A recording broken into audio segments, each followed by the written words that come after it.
시청자 여러분 안녕하십니까? 11월 2일 목요일 RK9 뉴스입니다. 세계의 경제 대통령으로 불리는 연방준비제도 차기 의장에 제롬 파월 이사가 지명됐습니다.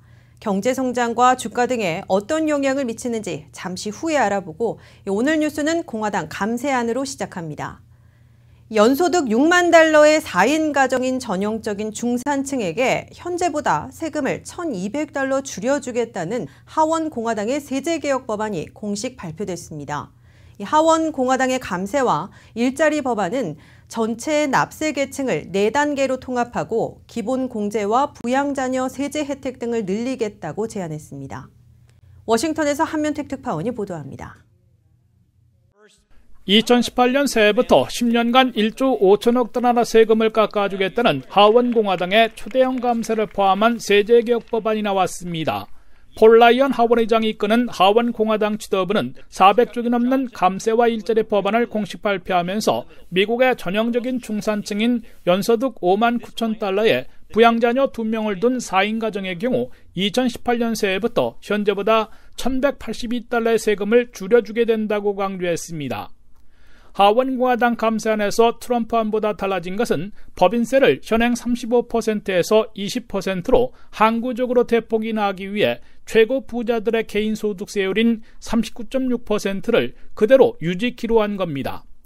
이에 따라 개인 소득세 납세 계층은 현행 7단계에서 3단계가 아닌 4단계로 축소되는데 연소득 개인 50만 달러, 부부 100만 달러 이상이면 최고 세율인 39.6%를 물게 됩니다. 이어 개인 50만 달러, 부부 100만 달러까지의 부유층은 35%를 적용받게 되고 개인 20만, 부부 26만 달러까지는 25%의 소득세를 내게 되며 개인 4만 5천 달러, 부부 9만 달러까지는 12%를 적용받습니다. 기본공제가 현재보다 2배 확대되기 때문에 연소득 개인 12,000달러, 부부 2만 4천 달러 이하는 개인 소득세를 내지 않아도 됩니다. 부양자녀 세제 혜택인 차일드 텍스 크레딧은 현재 1인당 1,000달러를 1,600달러로 올리겠다고 밝혀 당초 추진했던 2,000달러에는 못 미치고 있으며 자녀 없는 가정에는 2022년까지 매년 300달러씩 크레딧을 주게 됩니다. 각 주에 내는 개인 소득세는 연방세에서 공제해주지 않게 되지만 로컬 재산세에 대해서는 10,000달러까지 공제해주게 됩니다. 주택 모기지에 대해서는 용적액이 50만 달러까지만 그 이자에 대해서 세액 공제해줍니다. 성탄절까지 확정하려는 하원 공화당의 세제개혁 법안은 지나친 부유층 감세라는 비판을 줄이려고 일부 보완한 것으로 해석되고 있으나 부양자녀 없는 중산층과 저소득층에게는 각종 항목별 공제가 없어지며 세금이 오히려 올라갈 수도 있어 입법 과정에서 적잖은 진통을 겪을 것으로 예고되고 있습니다. 지금까지 워싱턴에서 RKTV 뉴스 한면택입니다. 도널드 트럼프 대통령이 연방준비제도 차기 의장에 제롬 파월 연준 이사를 공식 지명했습니다.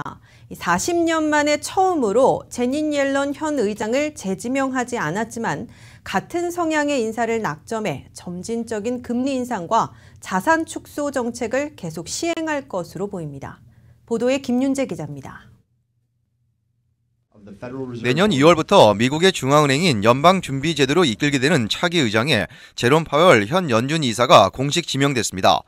도널드 트럼프 대통령은 로즈가든 발표를 통해 연방준비도 차기 의장으로 제롬 파월 현 연준 이사를 지명한다고 공식 발표하고 경제 도전을 극복하고 강력한 경제 성장을 지속시킬 것으로 확신했습니다. 파월 지명자는 인준되면 물가 안정과 최대 고용을 추구하겠다고 약속했습니다. 1953년생으로 올해 54살인 파월 차기 연준의장 지명자는 프린스턴 대학과 조지타운대 로스쿨을 졸업한 변호사 출신으로 민간투자은행과 사모펀드 간부 그리고 연방재무부 등에서 일한 뒤 2012년부터 버락 오바마 대통령에 의해 지명돼 연준 이사를 맡고 있습니다. 트럼프 대통령이 첫 여성 수장인 제닛 옐런 현 의장을 재지명하지 않고 4년 단임으로 물러나게 하는 것은 1978년 지미 카터 전 대통령 이래 40년 만에 처음 있는 일입니다. 하지만 차기 의장의 옐런 의장과 같은 성향을 지닌 파월 이사를 낙점함으로써 트럼프 대통령이 현재와 같은 점진적인 금리 인상과 연준 자산 축소 정책이 지속되기를 희망하고 있다는 해석을 낳고 있습니다. 실제로 제롬 파월 차기 의장이 상원에서 무난하게 인준받아 내년 2월부터 연준을 이끌게 되면 현재와 비슷한 점진적인 금리 인상과 연준 자산 축소 정책을 이어나갈 것으로 월스트리트저널 등 언론들은 내다보고 있습니다. 연준은 미국 경제가 견고한 성장세를 유지하고 있지만 한 번에 0.25포인트씩 한 해에 3번 금리를 인상하는 점진적인 금리 인상 정책을 펴고 있습니다. 연준은 올해 마지막 정례회의인 12월 FOMC 회의에서 기준금리를 3번째로 0.25포인트 올릴 것으로 확실시되고 있습니다. 연준은 이어 2018년에도 0.25포인트씩 3차례 인상을 예고하고 있고 2020년까지 점진적인 인상 정책을 시행할 것임을 밝히고 있습니다. 이와 함께 통상 9천억 달러 미만이었던 것이 4조 5천억 달러로 부풀어 있는 연준 자산을 10월부터 축소하기 시작했는데 처음으로 월 100억 달러씩 분기마다 늘려 최소한 200달러, 최대 500억 달러씩 줄여 시중에 풀린 돈을 서서히 걷어들일 것으로 예고하고 있습니다. RKTV 뉴스 김윤재입니다. 차기 연준 의장 지명에 따른 안도감이 다우지수의 사상 최고치 경신으로 이어졌습니다. 오늘 뉴욕 증시에서 다우지수가 세제 개편안 공개와 차기 연방준비제도 의장 지명에 안도하며 사상 최고치를 경신했습니다. 다우지수는 전장과 비교해 82.25포인트, 0.35% 상승한 23,516.26에 거래를 마쳤습니다. 이는 마감 기준 사상 최고치일 뿐만 아니라 장중한 때 23,531.38까지 올라 장중 최고치도 갈아치웠습니다. 반면 S&P 500 지수는 어제보다 0.49포인트, 0.02% 높은 2,579.85에 나스닥은 1.59포인트, 0.02% 낮은 6,714.94에 장을 마감해 대조를 이뤘습니다. 월가 분석가들은 트럼프 대통령에게 차기 연준 의장으로 임명된 제롬 파월 이사가 점진적인 기준금리 인상 기조를 지지해와 앞으로도 통화정책은 크게 달라지지 않을 것이라며 차기 연준 의장이 금융규제 완화에 우호적인 만큼 기업고 투자자들이 실적에 더 민감하게 반응할 것이라고 분석했습니다.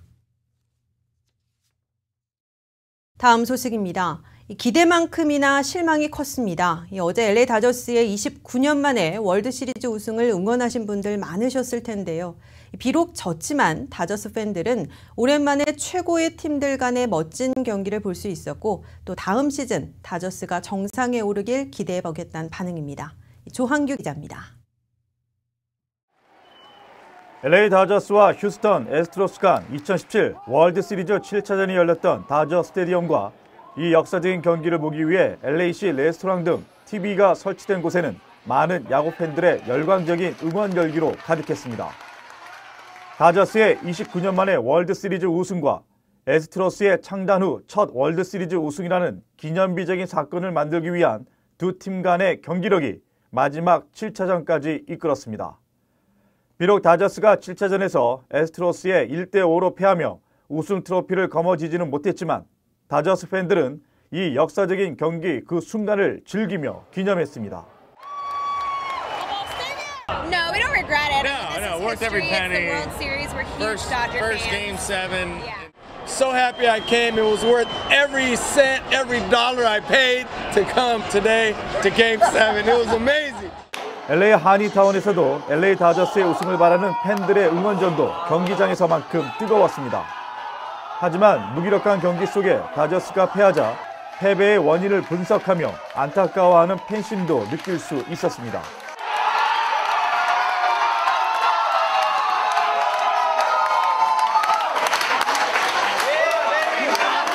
애스트로 선수들이 나르비스 선수한테는 좀 편하게 아마 게임을 할 수 있던 그런 기회가 된 것 같은데 사실은 오늘 약간 예외였어요. 나르비스가 처음에 나올 거라고는 생각을 못했는데 다른 투수를 내세울 줄 그런 예감했었는데 그렇게 안 해가지고 약간 조금 처음에 실망을 좀 했습니다. 반면 오랜만에 스포츠를 통해 한인타운의 한층 고조된 분위기를 맛볼 수 있어 좋았다는 팬들도 만날 수 있었습니다. 우리 분위기가 너무 좋았어요. 이런 우리가 LA 신문관 보면서 제가 이런 분위기 본 게는 우리 마지막 우리 한국 우리 월드컵 볼 때도 그런 분위기였어요. 그리고 앞으로도 내년에는 우리가 2018년도에 월드컵도 힘내지만 앞으로도 또 이런 분위기를 가면서 내년에도 우리 다저스를 앞으로 기대하겠습니다. 파이팅!